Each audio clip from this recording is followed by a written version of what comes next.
is almost certain to be elected. Exit polls project that the winner is Claudia Sheinbaum, who's backed by the outgoing president Andrés Manuel López Obrador. Her main rival is the conservative businesswoman Xochitl Galvez. Will Grant is in Mexico City. Claudia Sheinbaum, the former mayor of this city, is the frontrunner.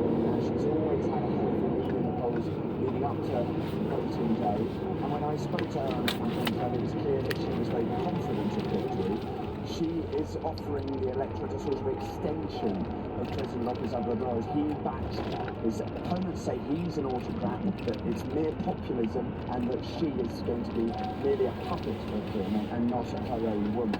Xochitl Galvez says she is the change that Mexico needs, that she will be a different kind of candidate and will be able to push back against the years of López Obrador. The Indian Ocean nation of the Maldives has said it's to ban Israelis from traveling to the luxury tourist location. Nearly 11,000 Israeli tourists visited the Maldives last year. David Bamford has this report. The Maldives government on Sunday announced the cabinet decision to change the law to prevent Israeli passport holders from entering the country. The Maldives President, Mohamed Muzu, also announced a national fundraising campaign in support of the Palestinians. Israel's foreign ministry has issued guidance recommending that Israeli citizens living in the Maldives consider leaving. Israelis have been allowed to visit the country since the Maldives lifted a previous ban on Israeli tourists in the early 1990s. Syrian state media say a number of people have been killed in Israeli airstrikes near the northern city of Aleppo. A British-based war monitoring group said the strikes killed pro-Iranian fighters. Economic activity in Nigeria is expected to face disruption on Monday as public workers begin an indefinite nationwide strike over failed negotiations on a minimum wage. The government has said the strike is illegal. More from Azizat Ona-Oluwa. Workers in health, banking, aviation and other major sectors in Nigeria are expected to stay away from work today, a move that will cripple the West African country's economy. Organized labor is seeking what it calls fair and decent wages for workers amid a cost of living crisis. The government offered $44 as the new minimum wage, but the unions rejected it and demanded for more than $300, which they believe reflects the current economic realities. The unions also want authorities to reverse the electricity tariff increment. This is the world news from the BBC. BBC has seen evidence that suggests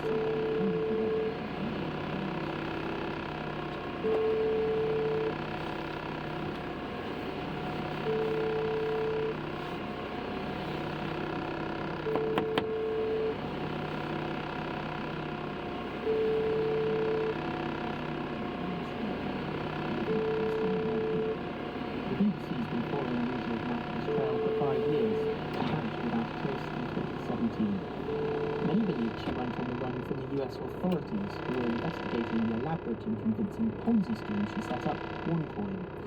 She's accused of defrauding investors out of $4.5 billion. Now, sources have told the BBC a notorious Bulgarian criminal offered the CIA information about her alleged killing before he himself was murdered. The crypto queen's mystery endures as there's been multiple reported sightings of Ignatova since her alleged murder. The Prime Minister of Lithuania has told the BBC that the country has been facing coercion from China since allowing Taiwan to open a de facto embassy. Ingrid Shimoniche said Lithuania had remained firm and rallied support from the European Union to ward off political and economic pressure from Beijing. A couple from New York who were magnet fishing in a lake celebrating after they pulled out a safe that had $100,000 in cash inside. James Kane and Barney Agostini tossed a fishing line with a powerful magnet attached to the end into a lake in the Queens district last Friday. The New York Police Department said they couldn't detect any crime attached to the cash, and there was no way to identify the original owner of the safe, so the couple were allowed to keep the money. BBC World News.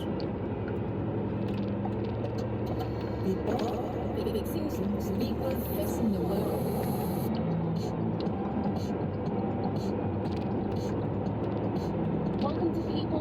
World from the BBC World Service. You are in the right place because for the next 23 minutes we're turning away from the doom and gloom and instead talking about positive things that are changing our world for the better. I'm Myra Anubi, and this week I'm taking you to North America to find out how one country is cleverly working to stop flooding and help people get regular access to clean water. Water is important, but you don't need me to tell you that. What you might not know is that water covers 71% of the Earth's surface. So ideally there should be a lot of it to go round, right? Well, that's not exactly the case. The UN estimates around 2 billion people, that's roughly 1 in 4 people, don't have regular access to clean water. But it's not just about having less water. You see, having too much of it can also be destructive. Flooding often destroys property, damages the environment, and threatens lives. These issues with water have been exacerbated by climate change, and they tend to disproportionately affect people living in lower and middle income countries. Countries like Mexico. Mexico is a dynamic country with everything from high mountains, deep canyons, vast deserts, and dense rainforests.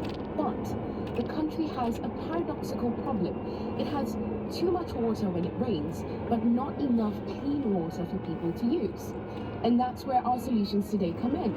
It's about projects adapting homes and designing public spaces to prevent flooding and help more people get access to clean water. Now, I'm here with our reporter, Craig Langman. And Craig, you went to Mexico. How was it? It was great, Myra. I went to Mexico's capital, Mexico City. Okay. It's a massive metropolis. Apart from all of the delicious tacos, it's home to more than 22 million people. And lots of those people don't have daily access to water. And experts are even worried that the city could run out of water in the not too distant future. Some of this can be attributed to the usual suspects like climate change and the city's creaking infrastructure. So there's lots of wastage in the city's water system. But perhaps the single biggest contributing factor is actually the city's geography. What exactly is unique about it? You see, it was built on what was once a gigantic lake called Lake Texcoco, and that's the centre of the region's challenges with water. And this complicated relationship with water began hundreds of years ago when the city had a different name, Tenochtitlan, and was the capital of the ancient Aztec Empire. But the problems really ramped up when the Spanish colonists drained the lake into water in the 16th century. Well, that sounds like both a geography and history lesson.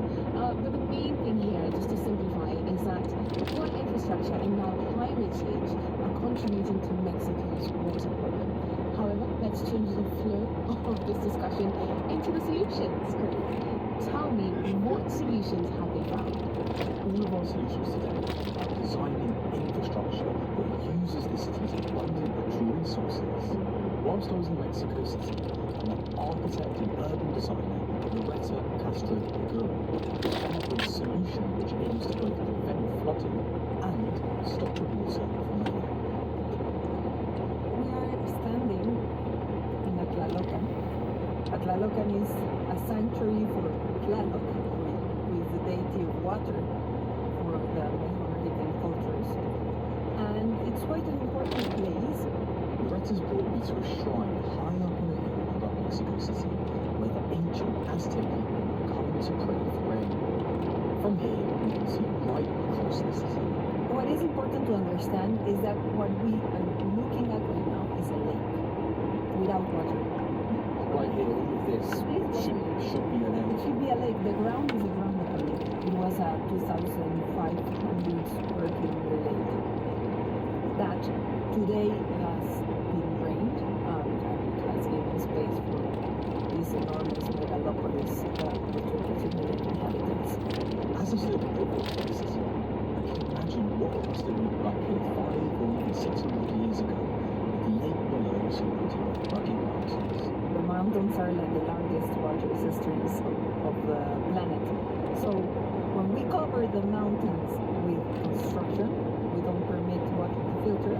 And when we cover the lakes with construction, we say we flood. But obviously it floods floods because it's a lake. Historically, rainwater would have been absorbed by the mountains, and any excess ending up in the valley below. Fine when the basin was actually a lake, not so great now it's covered by North America's largest metropolis.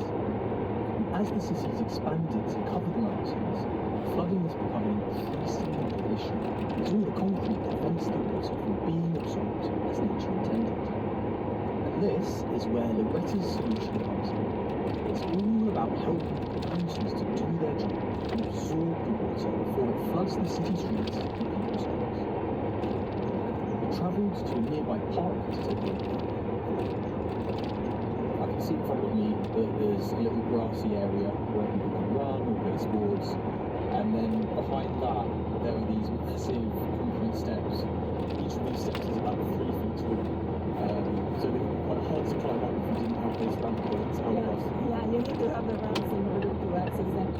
Back in 2021, Loretta was put in charge of the development of the park. She decided to borrow some design cues from the ancient Aztecs and use steps like these to find homes. The steps she built slow down the water, which helps to protect the coast.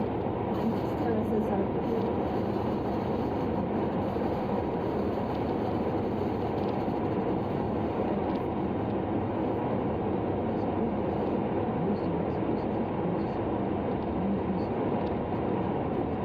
She's basically a layer of rock under the ground which naturally stores the water.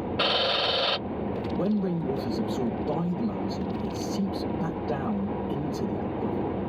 the park is a very large sponge that absorbs water and delivers it into the underground aquifer. There's obviously space between each of the small stones, so water is able to filter through it easily, right? Yeah, if I look really, I've just picked up one of these stones, and yeah, you can see there are all of these really tiny holes that cover the surface of the stone. That's where the water would go in. That's where the water will stay, exactly. So what it does is that it holds rain and water, and then it slowly lets it filter down into the aquifer. So then once the water goes into the aquifer, it can then be used potentially again by people in their homes or even as drinking water. Yeah, it can be used like that too. Back at the bottom of the steps, I met 2 local residents, Helen and Sharon. ¿A dónde está? Well, I live where that hill is. Over there is a church, and behind it, that's where my house is. Vivo en el mismo municipio, pero I live in the same municipality, but practically on the other side. And from there, we travel to this park. Helen's lived in this area since she was a child. me acuerdo que mi papá aquí I remember years ago, my dad used to come here to play football, and it was full of trees.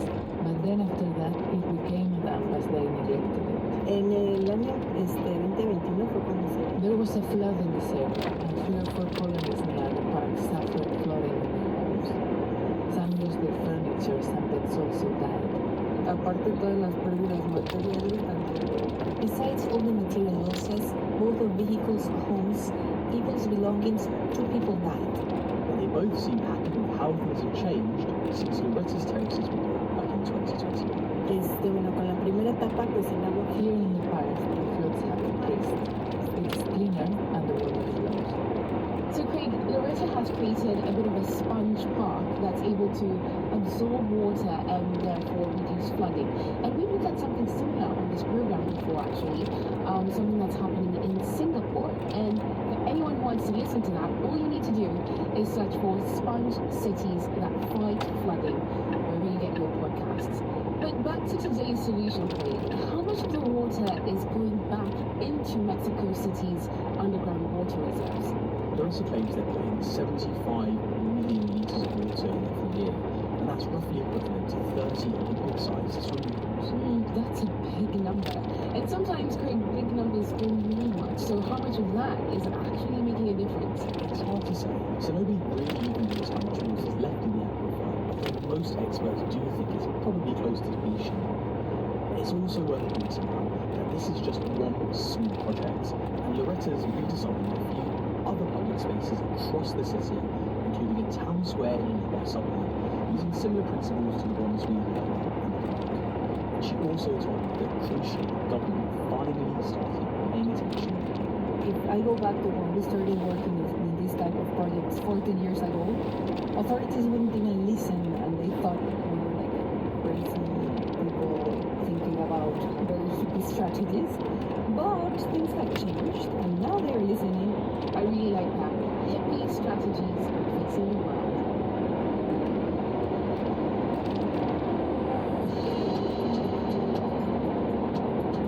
You're listening to People Fixing the World from the BBC World Service.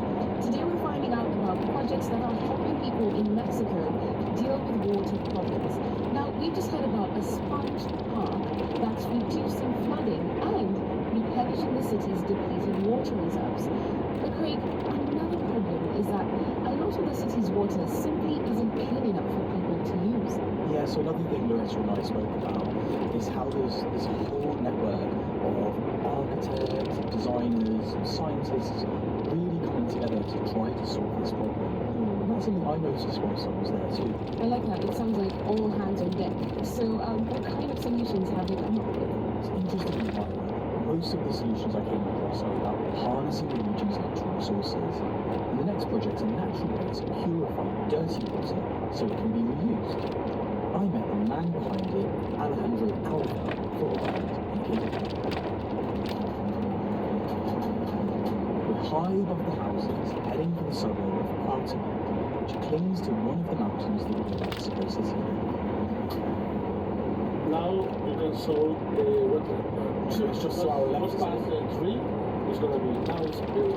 Oh wow, yeah, so in the background there were two big mountains and then lots and lots of houses for as far as the eye can see really. And then yeah, just literally right down here below us and slightly to the left, I can see a large body of water. Perfect, is this our stop? We stop now and we have one more second. Great, let's go. Alejandro is a biologist and a professor at a local university. He's built this wetland in order to clean Cuauhtémoc's dirty water. So we're just standing on a bridge over the river. If I turn around, you can see the river flowing down from the mountainside. The water's a muddy brown colour and it doesn't look particularly clean, to be honest. And you can smell the sewage actually, that's probably isn't great at all. As the river winds down the mountain, sewage and industrial waste is often emptied into it, creating the toxic, stinky sludge that's causing me to hold my nose. We're standing at the point where the river enters the wetland, which just months ago was a stagnant, lifeless swamp. Tenemos una cubierta de leaves. It was full of leaves, but smelly, with dead animals, rubbish everywhere. That's what we had here. It was an open air dump where people threw everything. Alejandro's big idea is using the soil, plants, and microorganisms to treat the wastewater flowing in from the river, as well as creating a thriving habitat for wildlife. First, let's clean and drain the swamp before carefully selecting which ponds to use. Alejandro's divided the wetland, which is about the size of two large football pitches, into several rectangular sections separated by top land.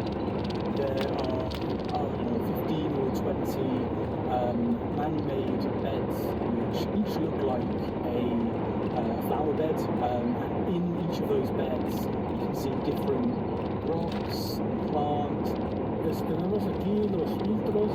Each of these works as a filter, and each has different properties that will help improve water quality step by step. We have gravel, volcanic rock, and we have zeolites, which are a mineral that will help improve water quality in each area. This combination of soil, rocks and plants work in tandem as a sort of biological filter, and together provide a home for microorganisms, good bacteria which are able to break down and remove pollutants from the water. The wetlands also become a magnet for the local wildlife. You can see huge flock of birds flying above the water. Chorritos de esos galopalleros. Plovers, in this case, shorebirds. They are capable of feeding on small microorganisms in the water. We also have some herons that come here. So Craig, Alejandro has built a unique wetland that's using nature to treat wastewater, but like, how big is this actually? It's part of a chain of 12 wetlands across Mexico City. The eventually filter 14 litres of water per second. That's water which will be used for things like cleaning, sanitation, eventually Alejandro hopes to drink. At the moment, however, the water's not really doing very much, but it is a nice home for one. I mean, don't get me wrong, wildlife does deserve a nice habitat, but what about the people? Because they need clean water. Yeah, the hope is that the water will get to them eventually. Now, the wetland I visited has only been there for 3 months or so, so it's early days. Also, going back to the city's geography again, it's a flat basin surrounded by mountains, and many of the people living in the city live in informal settlements up those mountains, which were never connected to the main water supply in the first place. And I'm guessing based on the laws of gravity, it's probably hard to get water up there. Yes, often people rely on something called peepers. Are those pipes? You'd think so, wouldn't you? Yeah. Confusingly, they're not. Okay. And they're actually trucks that carry the water up those people's homes. They actually keep groundwater that's extracted from Mexico City's underground water supply. The aquifer, right? Exactly. However, the thing is, this supply is often not consistent enough, leaving people without water for days at a time. And that's where our next solution comes in. It's all about helping the city's poorer residents to store water that can be used for later. So we travelled about an hour or so south of the city. We've come up a really steep hill. It's an incredible view right back out across the valley. You can see the entirety of Mexico City spread out beneath us. And it's really quite peaceful and tranquil up here. I'm in a part of the city called Quito, and I'm here with Jennifer Bates, who runs an NGO called Helio Urbana. This is one of the communities about halfway up the tallest mountain that surrounds Mexico City. And so there's great water scarcity problems because it's hard for water to get here. And also this area has the highest precipitation of all of Mexico City. Jennifer's solution involves putting this precipitation, in other words, rainfall, to work in people's homes. So this is what we have to plan for in the rainy season when it is raining. Take advantage of the rain as much as possible so that these water stores can be higher at the end of the rainy season, and then during the dry season there's more water. She's taken me to meet a local woman who's been harvesting rainwater for over 10 years. We're greeted by the local dogs who have come over to say hi. We reach a garden surrounded by plants and trees on all sides, with a single-story, white-painted house at the back. Hola, soy Craig. Mucho gusto. That's Rosa, who lives here. Bueno, antes, when we arrived here, they told us that there was no water here. Gradually, we got to know neighbors who had water that they could give us. We asked them, and they gave us a drum of 200 liters, which we managed with for the whole week. 200 litres of water a week isn't a lot for a family of 4. So they're brushing their water in 10-litre buckets and recycle water used to wash clothes or dishes and use it in the bathroom again. In the garden, near where we're chatting, are 2 large 5,000-litre concrete tanks, each connected to pipes coming down from the roof of the house. Rosa had these tanks installed just over 10 years ago after being put in contact with Helio Urbana by a neighbour. So this is where the rainwater is collected. It just looks like a normal pipe, really. It's a flat roof with a small brick barrier that runs all the way around it. And because the roof is flat, when it rains, the water will just run directly into this hole in the brick barrier and then down through this back pipe. This system's really quite simple. First, there's a filter attached to the gutter that siphons leaves and large dead. And after that water pump that's pulling the water out, we just have a very simple sediment filter, usually 15 microns, so it's a very small screen that's cleaning out all the, dirt, sand, anything that could be in the water. This water is then chlorinated and it's ready to be used for cooking, cleaning, even to drink. Not forgetting Rose's 3 thirsty dogs and in many countries. How many households have you installed this specific type of system in so far? So we've installed about 40,000 of these systems. The idea's become quite popular around here. Yeah, basically the whole community captures rainwater. The idea here is that 100% of Rosa's water during the wet season comes from the rain, and then some is left over for the dry season too. It means they have more reliable access to water, as well as taking some pressure off of Mexico City's creaking water supply. ¿Hay llegado acá en nuestros hogares? We no longer suffer from underwater because when it rains, we're able to store it. Craig, I can really see or sense the need for this. I mean, Jennifer has developed a system that's helping these people harvest rainwater so that they just don't have to depend only on the aquifer. But how much does this cost them? Well, the total cost for a system like this is around $1,000 US. But Jennifer told me that often this amount will be paid in full by the government for people living in rural areas. I mean, speaking about government, in an ideal world, they should just be able to plug into the government's infrastructure and get that water directly. Yeah, ideally that would be the case, but a lot of the infrastructure needs to be replaced. And then the other issue is that even if you are hooked up to the grid, you still may not get water every day because there's simply not enough water to go around. So yeah, you need water from the grid, but you also do need systems like this one too. Also, if people are using less water from the aquifer, that will help the city's natural underground water reserves to replenish. Well, it's been great to get a feel of what's happening in Mexico City today, so thank you, Craig. Thanks, Mike. Well, what a fantastic mix of projects that are working with nature to help prevent flooding, replenish water reserves, and also help people get access to clean water in Mexico City. But what about you? Where do you live? Do you get regular clean water? Or are you somehow capturing your own rainwater? Well, why don't you send me an email and tell me all about it? Just send the email to peoplefixingtheworld@bbc.co.uk. Speaking about emails, Francis from Uganda was moved by a recent program we did about kangaroo mother care, which is helping premature babies. And he believes that it can make a big difference in Uganda. Alex from Australia emailed to say, in his opinion, kangaroo mother care is a no-brainer. I know what you mean. And what I think is also impressive, Alex, is that there might be many young people who are alive today because of it. To listen to that program, all you need to do is search for Kangaroo Mother Care, wherever you get your podcasts. I'll be back next week with more of your feedback, but also more great solutions. Until then, thanks for listening.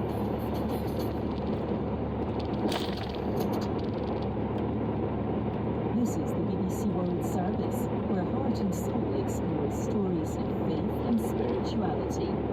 I asked where his belief in Kaom, the whale god, came from. He tells me that growing up he learned to pray to the whale. It's something passed on from generation to generation. There is such respect and such an understanding that we are life force energy interconnected with every other life force energy. It had been 8 years now since Timothy Weeks, as he was known then, was held captive by the Taliban. They were incredibly shocked when I told them I was going to become a Muslim, and they did not support me at all. I wanted to understand why I'm here and what a compassionate response to that would look like. Heart and Soul at bbcworldservice.com or search Heart and Soul wherever you get your BBC podcasts.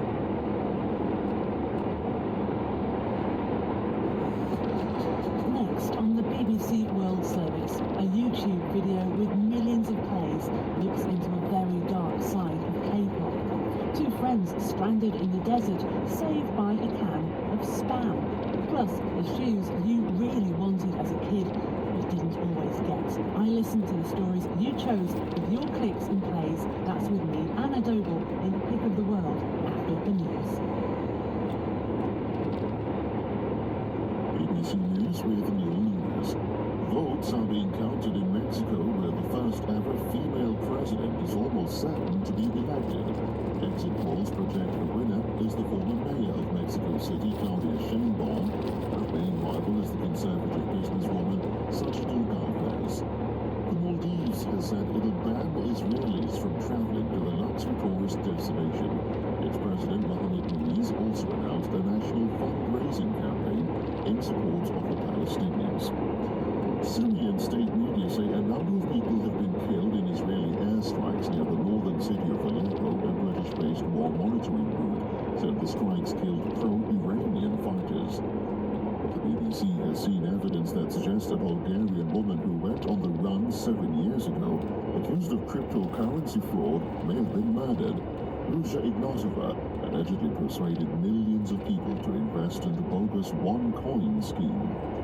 The Prime Minister of Lithuania has told the BBC the country's been facing coercion from China since allowing Taiwan to open a de facto embassy. China has responded with a host of retaliatory measures, including a trade embargo. Central Japan has been hit by an earthquake with a magnitude of 5.9. The quake was centered around the Noto Peninsula. One of the biggest annual Pride parades in the world is taking place through the streets of the Brazilian city of Sao Paulo, where the revelers wore yellow and green as part of a campaign to reclaim the colors of the Brazilian flag from the political right. A couple from New York who were magnets fishing in a lake are celebrating after they pulled out a safe that had $100,000 in cash inside.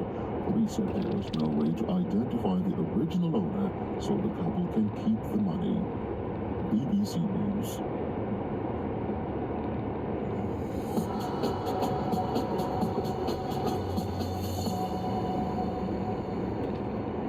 Hello and welcome to Pick of the World, the show that's all about your social and digital habits, from the YouTube video that you've been watching in your many millions this week, to the radio shows you've been listening to on demand, and the social media posts that grabbed your attention. I'm Anna Doble, the digital editor, and this is what's been getting you talking from Korea to the Kalahari Desert. I start this week with acronyms and labels that are increasingly used in our conversations around mental health: ADHD, ASD, BP. The number of terms to describe our minds feels like it just keeps on increasing, doesn't it? Well, the DSM, or Diagnostic and Statistical Manual of Mental Disorders, is available in 19 different languages, and it's intended to provide a central reference point for psychiatrists. And it's worth noting that the DSM is revised every 10 years. Well, our podcast, The Documentary, has been looking into this, and this episode is one of our most listened to on-demand shows this week, with 30,000 plays. Dr. Heidi Low is a psychiatrist in Hong Kong, and she's speaking to musician JM. Basically, DSM could be viewed as one of the two major descriptive schemes of mental disorder. So in my day-to-day clinical practice, I would say DSM is my reference tool because it offers a detailed framework which help me identify the specific symptom clusters associated with each disorder. We use it for medical student education, teaching, and psychiatry trainee training. Dr. Jared Ng is a psychiatrist who, until recently, headed the Emergency and Crisis Centre at the Institute of Mental Health in Singapore. We do use the DSM, even though it is a product of the American Psychiatric Association. All the psychiatrists are expected to know the diagnostic criteria for DSM. But having said that, I must say that we also use the ICD in Singapore. The DSM is more clinical. The ICD covers many other conditions. For example, autism spectrum disorder is all combined into one single diagnosis in DSM-5, whereas ICD still maintain a very nuanced approach. It's still divided into different types of conditions like autism, Asperger's, pervasive developmental disorder, and sometimes we find that this is a little bit easier for us to explain to parents. Dr. Sabrina Anjara is a psychologist from Indonesia. She says learning the DSM is an essential part of her training. Interestingly, all medical students in Indonesia learn about mental health disorders using the ICD-10, but psychology students, clinical psychology students, learn using the DSM. Now, in the public healthcare system, Indonesia came up with a hybrid of the two for use in the diagnosis of psychiatric disorders. But Sabrina says it wasn't until the mid-early 2000s when most Indonesians began looking for help from medical doctors. It is still, till very recently, a very conservative society where magic and demon possessions are considered to be the main reasons for alterations of a person's character or behavior. And so the go-to person for any symptoms of mental health disorders would be shamans and religious leaders. It is only recently, and I would say after the Boxing Day tsunami in 2005,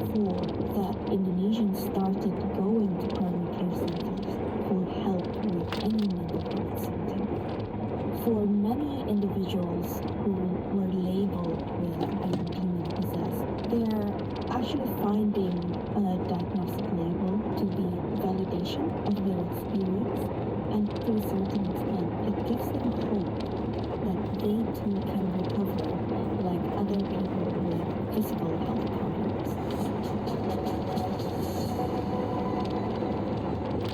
Now, in South Korea, K-pop stars can live a life of fame, fortune, and with millions of fans. But some have led a double life, inhabiting a hidden world where videos of women being drugged, assaulted, and humiliated would share, a crime known in South Korea as Molka. This BBC documentary you're about to hear from tells the story of the female journalists who took on the task of investigating the secret chat groups of prominent K-pop stars. Some of the messages contain evidence that two pop stars, Jung Jun-young and Cho Jong-un, had subjected a woman to sexual violence. Their crimes would never have been discovered had the phone data of Jung not been leaked to the media. This shocking story begins back in 2016. The narrator you hear in this clip is Kate Fleetwood. We also hear from entertainment journalist Kang Jung-young. Jung's phone data showed he was in a chat group with male friends on popular messenger app, KakaoTalk. The video of Kyung-mi wasn't there, but Kang did find many other videos of Jung with women, and began to recognize other famous faces too, Cho Jong-un.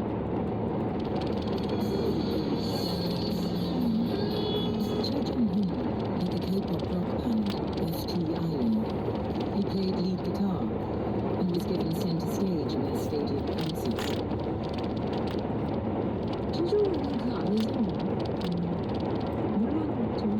Cho and Jung's group invited some of Cho's female friends. They shared drinks together. When the women say not long after the drinks, they lost almost all their memory. 자기가 뭔가를 먼저 한다 이런 건 거의 없었고 승리가 이제 씹히면 그거를 이제 따라하는. The biggest celebrity in the chat group was megastar Sung Lee. He had become famous in the K-pop supergroup Big Bang, and also had a solo career. Jung, Cho, and 4 other chat group members go skiing in a resort in Seoul.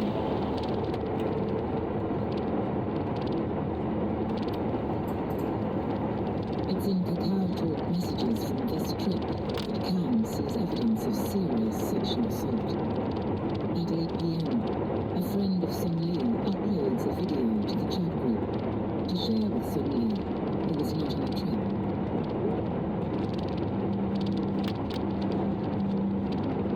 The images appear to show the rape of unconscious women by another chat group member, a friend of Jung and Cho. Kang begins to see a pattern of abuse. She finds messages from 2 months later that directly incriminate 2 of the K-pop stars in sexual crimes. 2016년 3월에 있었던 An incident took place in March 2016 when Jung had a fan-signing event. The day before in a nearby hotel, one woman was raped while she was unconscious. 중 강간을 했거든요. The woman had been gang raped by Jung and Cho, with other friends and members of the chat group present. 사실 팬들의 대부분들은 여성인데 Most of their fans are female. These chats have exposed the real face of Islam. They were projecting a gentle image. 핑크하고 평범하고 이런 내용이 아니라 정말 너무나 추악했고 Those faces weren't so simple and plain. They were so disgusting. Playing around with women as if they were toys. They were bragging and sniggering about them as if they were children. 뭔가 자기네들끼리 마치 전리품처럼 자랑하고 낄낄거리고. Well, this BBC video is on our YouTube channel now at youtube.com/BBC World Service, and in less than a week, more than 5 million of you have watched it. It's also been seen in Korean and in Mandarin, with more than 16 million total plays. There are many comments too, and lots of support for the women affected. One Korean woman says, most feminist voices in Korea are easily ignored or devalued, but you people from all around the world are finally making us feel heard. eventually sentenced to 5 years in prison for rape and for taking and distributing molka. Chu Yong-hun was sentenced to 2.5 years for his part in the rape, while Sung-ri was convicted of obtaining prostitutes for investors in his business ventures, embezzlement, molka, and inciting violence.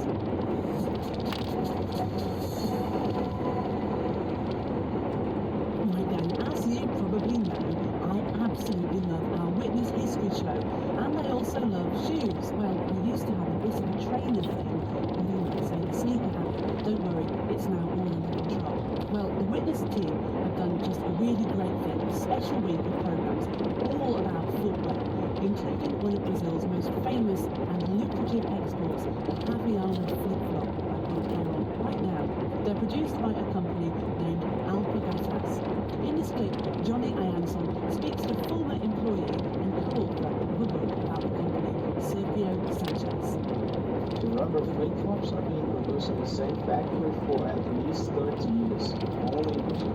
It's amazing. The production is anywhere around 6 pairs per second. Can you imagine that? Blink, 6 pairs. Blink again, 6 pairs. As for the name, well, they embrace the Havaiana spirit. Havaianas translates to Hawaiian Portuguese. It soon became the choice of the working class because of their affordability. Within a year, they were selling 1,000 pairs a day. Farm workers were using Havaianas for their daily work. People that were buyers, it was also used for bricklayers and construction people during their construction on the site.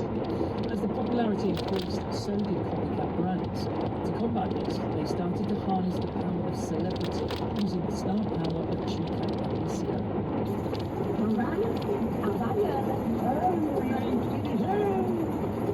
Soon, they became deeply rooted in Brazilian culture, just like the country's other love, soccer. And they use it to have the Havaianas on the beaches or even on the streets to mark where the goal is. The brand continued to grow, but in 1982 the Latin American debt crisis hit the economy hard, caused by overborrowing, high interest rates and a global recession. The Brazilians have spent the last 6 months walking a financial tightrope. Amazingly, they had become so popular they were classed as essential goods, and the government intervened to keep prices down. And Havaianas was such an important item in the market of products that makes an impact in inflation together with price, together with things. The government also did some kind of intervention in the prices for Havaianas to try to control inflation. It's something that we just cannot think about nowadays, but it does happen. Well, of course, we couldn't do this topic without asking you a question on our Facebook page. So we posed this one. What shoes did you really want as a kid? Well, we got more than 600 responses. When Louis in Kenya says, I wanted to go barefoot like my friends. Only a few of us in class wore shoes. They hated them. And now here's a training fan. Akese in Ghana wanted Pumas. My dad bought them for me in class too. And this follower in the UK left a really great comment. My name's Maggie and I live in the southwest of England. When I was 5 or 6, I saw the most amazing pair of transparent, pink, sparkly plastic shoes. They had heels. I never got those shoes. Oh, I wanted them so much. And Diana in the US said, anything except hand-me-down shoes. I'm from a large family, and the little ones never got anything new. We always had to reuse the older shoes. I wanted my own shoes. In 2016, when Jenny Söderqvist and Helen Oberg's car exploded in the middle of the vast Kalahari Desert, their surprise and only lifeline to the outside world went up in flames. No rescue would come. The two friends from Sweden would spend the next 5 harrowing days lost in the wilderness and stalked by lions until their salvation appeared to them in the most unlikely of forms, a tin of Spam. That's processed ham, by the way. We hear Jenny first in this next clip, and this tale, told by our podcast Lives Less Ordinary, has reached more than is Mubin Azar. I was so sure that if I were a lion, I would take the one with most meat and has a nip. That's the one I should go for, not the slim one that's fast. So I was so certain that I was going to eat it. And then Helen said we do it together, but I still wanted to tell her that if I get eaten, just continue, save yourself, don't try to fight the lion. So we promised each other that we were not going to try to save each other. We were just going to leave. Because it's better that one of us is survivor than no one is. And then all of a sudden in the dark I see two red dots coming towards us. And I was like, I remember I was closing my eyes like really hard and opening them. And there were 4 red dots. Like 2 pair of eyes walking towards us. And I got so scared. I couldn't even tell Jenny that there was something there. And exactly at that moment she said, I have to stop because I have this stick in my foot. So we were just standing completely still. We could hear something in the grass. We never said anything, but they passed us. And we continued one direction, and they continued the other direction. And we later found out that the only animal that have red dots in the dog, in that size, in this area, is lions.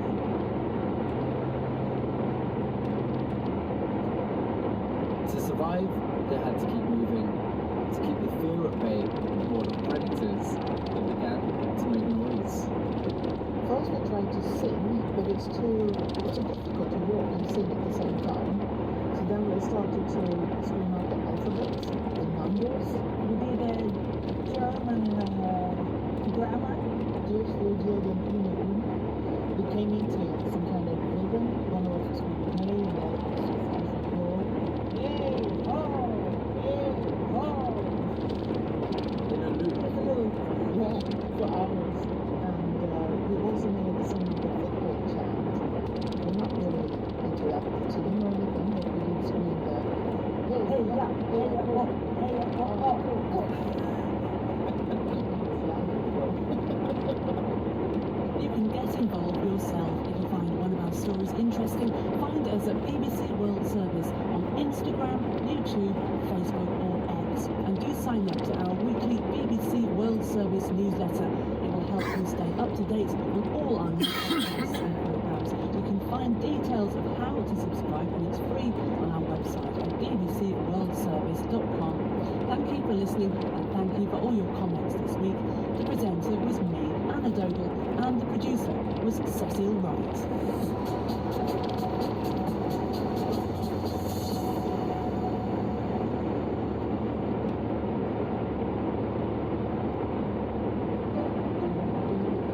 It's time to hear what you think of the BBC World Service in Over to You. This week, we hear your thoughts on Series 3 of Dear Daughter, which bills itself as a handbook to life. We'll be joined by its presenter, Namaranta Combo, and producer, Lucy Burns.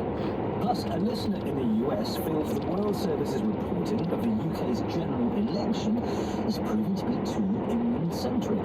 I'm Rajan Datta, and this is Over to You, your platform to air your views on what you hear on the World Service. It's a deceptively simple format covering family relationships, but clearly a successful one because Dear Daughter has returned. A recent edition was called Diagnosed by a Stranger.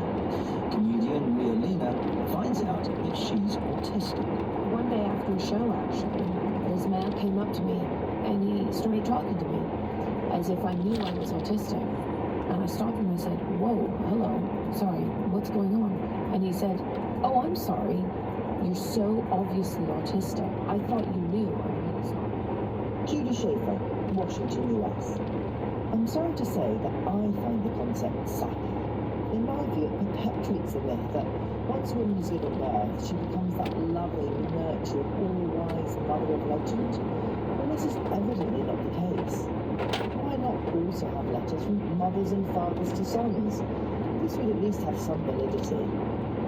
Hello, over to you. I'm Nakomo from Yaoundé, Cameroon. The podcast Dear Daughter is a great one. Just leaving a message or letter for your daughter that you read in some few years after. It's very, very symbolic. The letter should be designed expressing hope, dreams, and guidance for the future, infused with love, wisdom, and sincerity. Hello, over to you. This is Rose Marie in North Carolina in the United States. I do find that most episodes speak to my life in some way and cause me to reflect and consider personally. I do appreciate the more complicated and difficult conversations of season 3, such as a mother with a transgender daughter, a woman with an eating disorder, and making amends, in which Namalante talks with her father about their relationship. My dear daughter, I am writing this letter to establish my profound love for you. I have always appreciated the host's honesty and discussions with guests in other episodes, but in this one, she shares about the difficult personal conversations she and her siblings have had with their father. I think many parents could benefit from listening to this, as the conversation crosses cultural lines and gets to the heart of what most children need from their parents. Alex Maynard, Nairobi, Kenya. I enjoyed the first 2 seasons of Dear Daughter, but the 3rd season feels like overindulgence and one-sidedness. This might alienate a male audience. What about some seasons of Dear Son, Dear Uncle, Dear Dad, etc.? Well, joining me now on the line from Nairobi is host Namalante Combo, and here in the studio in London is Series 3 producer Lucy Burns. Welcome to both of you. Now, for listeners who are unfamiliar with this program, Namalante, can we just talk about how did it all begin? For me, it began in 2021 when I won a competition with the BBC World Service. It was the first international podcast competition, and I won. So we started recording in almost immediately, actually, to 2021. That was our first season of Dear Daughter. It's interesting. Our listener Rose Marie in the US says, I do appreciate the more complicated and difficult conversations of season 3. So Lucy, tell me, how is it different? We've always had quite a lot of quite serious topics on Dear Daughter because those tend to be the subjects that people want to write in to us about. People have things that they really want to kind of tell the world about, and so they do tend to be often quite kind of meaty subjects. But Series 3 has been really nice. We've had a massive range of subjects. So we've had a woman with a letter to her daughter who is transgender. We've had letters from people parenting newborn children. Our final letter actually this season is from someone who has chosen not to have children, writing about what that decision has meant for her at different points in her life. So we've got a lot of different voices. We're really going for a lot of range, and I think we've had some really great conversations this season. Let's look at some of the comments we've had from listeners. We had this comment on social media from listener Colin Smale, who said he feels the programme is targeted purely at women only and not of interest to men. How would you respond to that, Namalante? Is it aimed at female audience only? No, I don't think so. I mean, the idea for the podcast Dear Daughter was originally me writing to my own daughter and then having other people write letters to her as well. And then once we started the podcast, we were then able to receive advice for daughters everywhere. I don't think it's completely skewed towards women. Lucy, what would you say? Well, I would say that it is not just for women. We do have plenty of men listening. We have lots of men who write in. We've featured lots of fathers writing to their children as well. But I would say that it is also kind of a conscious choice to be something which is for daughters, and within that we can talk about women's issues and men's issues. It's about kind of family, and it is very much for daughters. That's kind of the concept. And that relates to the listeners Judy Schaefer and Alex Maynard, who say, why not have letters from fathers to sons? We have had a couple of Dear Son letters. I think Dear Son would be a different format with a completely different set of kind of issues we might cover. We'd love to have more Dear Son type letters if people want to write them in to us.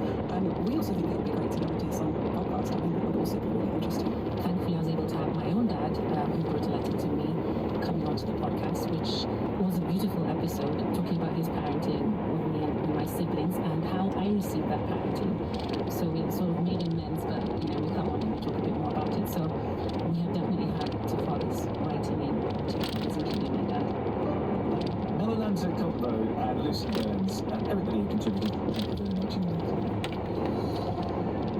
So, what else have you been writing about? Well, a listener in the US has been in touch about the recently announced British general election and wants to know if coverage really is reflecting what is happening in all 4 countries that make up the United Kingdom. My name is Shay Lasseter. I live in Cherry Hill, New Jersey, and I am a huge politics nerd, and it's a big story for UK especially, and for the world, and I must have listened for 2 hours, and nobody said anything about what does this mean in Northern Ireland. I heard a little bit about Scotland, nothing about Wales, so this is shaping up to be a very England-centric election. They always are, they usually are. I thought it was really curious and even kind of neglectful that nobody had anything to say about what a general election means for Northern Ireland at this incredibly important time in Irish history. Well, we invited the BBC to reply to Jay, and in a statement they told us, on the World Service, we will be sure to give a broad and rich picture of the campaign to audiences all around the world. Over the course of the coming weeks, we will cover major developments, hear from voters, profile the potential winners, and travel to different parts of the UK. We are committed to reporting the issues which will impact people the length and breadth of the UK, including in the devolved nations. So do let us know what you think of the UK general election coverage you've heard so far. Do the reports you hear help you understand the structure and complexity of the British political voting system? Get in touch. Email over to you at bbc.co.uk. You can call and leave a message on +44 144 960 900, or you can tweet at over to you BBC. So that's it for today. Thanks as ever for all your input and for listening. I'm Nigel Datta, the producer is Howard Shannon, and there'll be more of your feedback at the same time next week.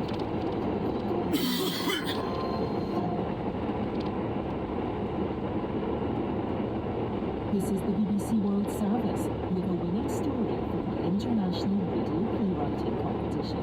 Ryan Gonzalez is a retired calypso singer, but his quest for glory is stymied by an unseen force. Why on earth it's always missing? Why my music sheet always end up in none of these things is true. The Mighty Corbu, Saturday at 18 and Sunday at 11 GMT.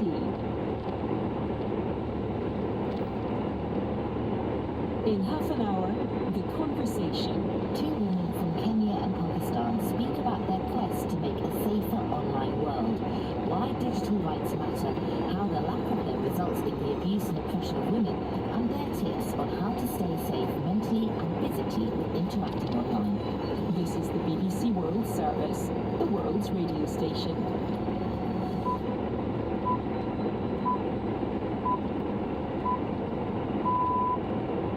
In Mexico, exit polls say Claudia Sheinbaum will be the first female president.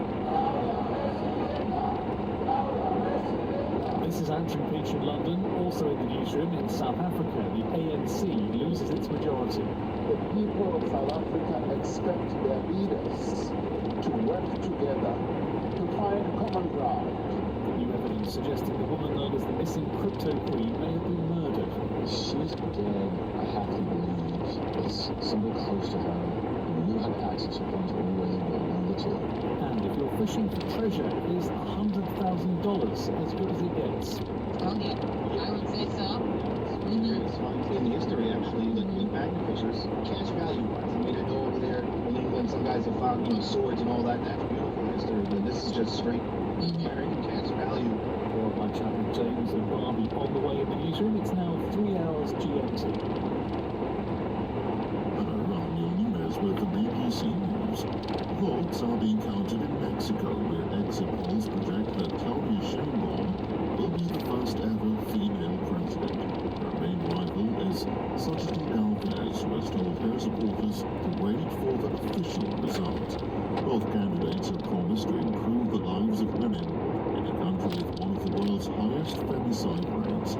Will Grant has more details. 11 women and girls a day are killed in this country. This is a horrifying statistic. In terms of what both sides are saying they would do about it, it's been a bit lighter on policy detail, to be honest. What we know from Claudia Sheinbaum is the whole crux of her argument is continuity with President López Obrador. Xochitl Gálvez says she is the change that is required in the country. We'll see which of those two offers the electorate agrees with. The Indian Ocean nation of the Maldives has said it's to ban Israelis from traveling to the luxury tourist destination. Nearly 11,000 Israeli tourists visited the Maldives last year. More from David Bamford. The Maldives government on Sunday announced the cabinet decision to change the law to prevent Israeli passport holders from entering the country.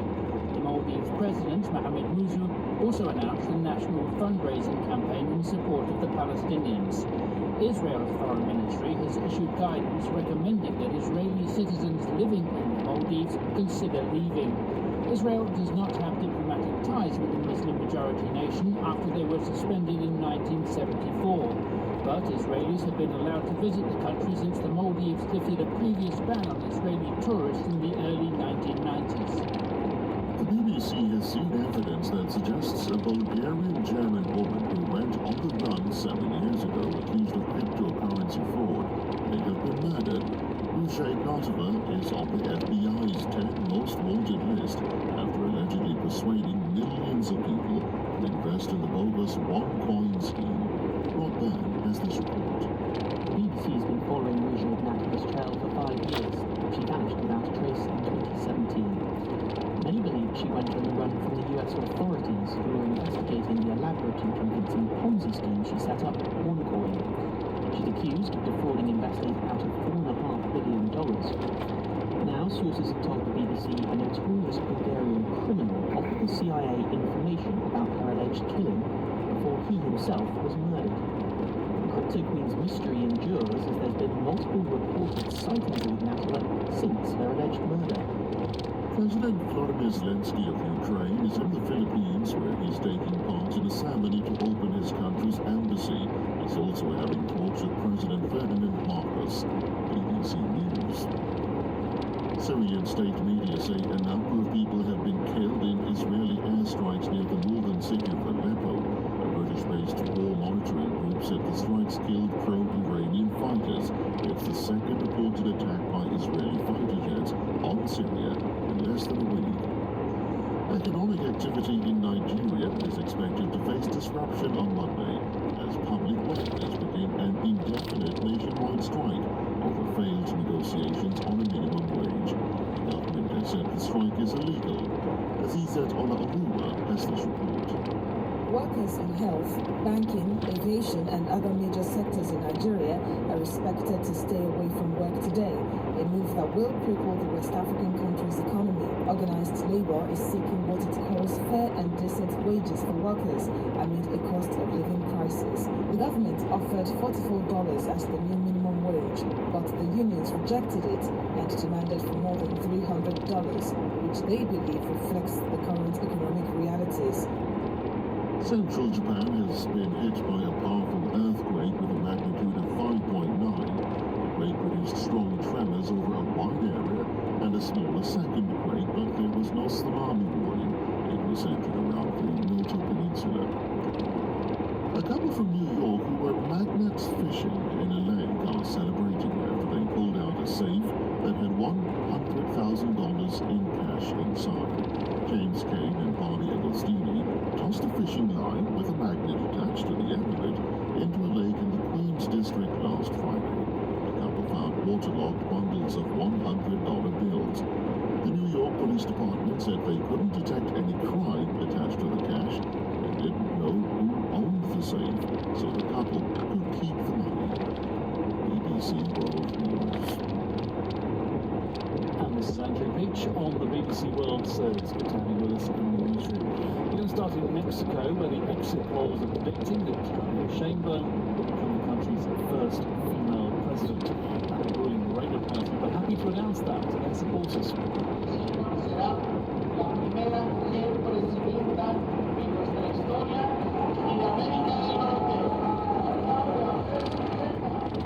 The election campaign has been marred by extreme violence, including on election day itself. More than 24 candidates have been murdered. The toll is the highest in country's modern history, stoking concerns about the threat of warring drugs cartels to Mexico's democracy. Live to Mexico City in Daniel Pardo, my colleague from BBC Mundo, who's there. Daniel, are these exit polls reliable? Well, they have been reliable in the past elections, and all polls previous to these elections, so in the past 2 or 3 months, showed results that are similar to these that we're seeing right now in the media. But obviously nothing like the official numbers, the official results. But when you have, on the one hand, double-digit margins between one candidate and the other, the result seems to be clear. However, it must be said, there's huge skepticism in the opposition currently in Mexico towards the electoral entity. So there's major discussion, there's major debate, but you do have double-digit margins. So it's a double sort of sword. Tell us about Claudia Sheinbaum, because to many of our listeners around the world, it's a really new name. She is a physician. She made her, the biggest chunk of her career was in academia. She comes from the UNAM, the biggest public university in Mexico, and she used to be a physician there, a physics professor. She's an expert in energy and climate change, and then she's also a politician that was very successful in local elections. She was the mayor of Mexico City, a city that is huge, that has all sorts of problems, and she was rather successful in dealing with contamination, and dealing with all sorts of the pandemic, for instance, in which she showed major differences with the president, the current president, Andrés Manuel López Obrador. So it's a technician, it's a technocrat, who comes now to a major profile presidency. Is she a continuity candidate? She is, by no means, but she's different to the current president in all sorts of ways. She comes from a different background. She comes from an urban area. She studied abroad. She went to university in the United States. She's an expert in different things because Andrés Manuel López Obrador is a traditional politician from the left in Mexico, whereas she comes from a different background. So they do have a common purpose to change Mexico, to work for people who are in poverty and to battle inequality, which is one of the biggest in the world here. And the election campaign itself has shown the power of the drugs cartels and the violence around them. What's she going to do about that? Well, she said that she's going to apply some of the things that she did in the city of Mexico.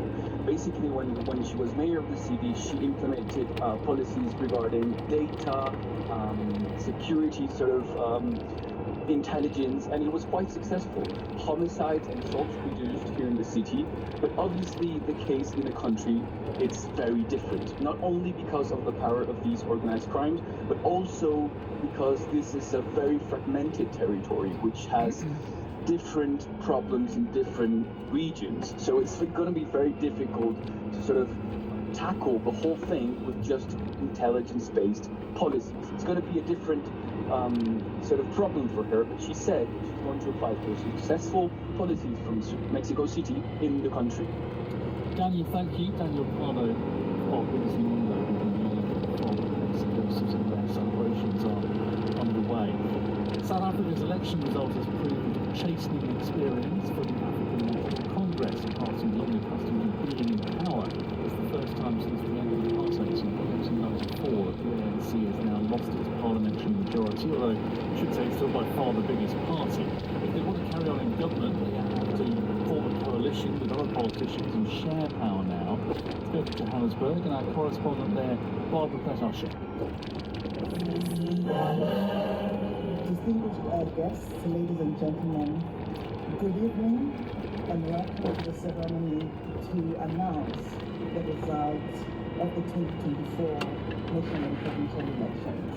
The official announcement of results we already knew. The ceremony rubber stamping the decline of the African National Congress.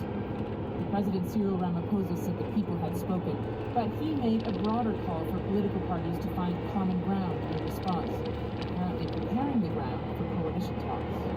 What this election has made plain is that the people of South Africa expect their leaders to work together to meet their needs.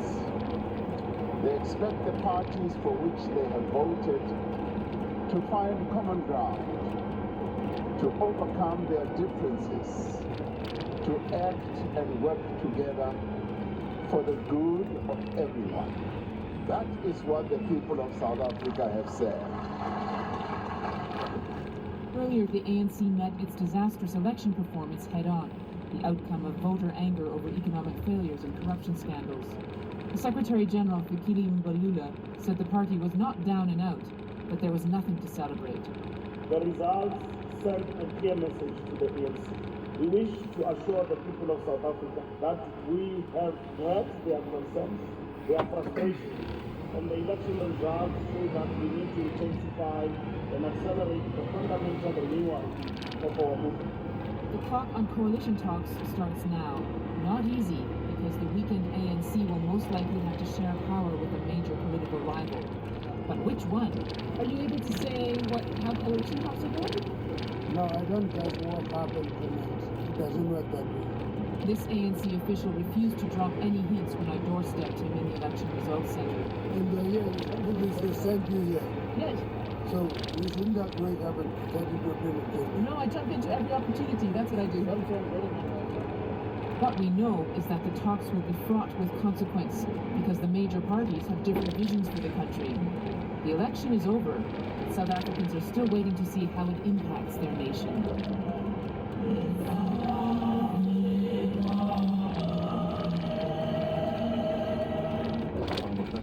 In Johannesburg.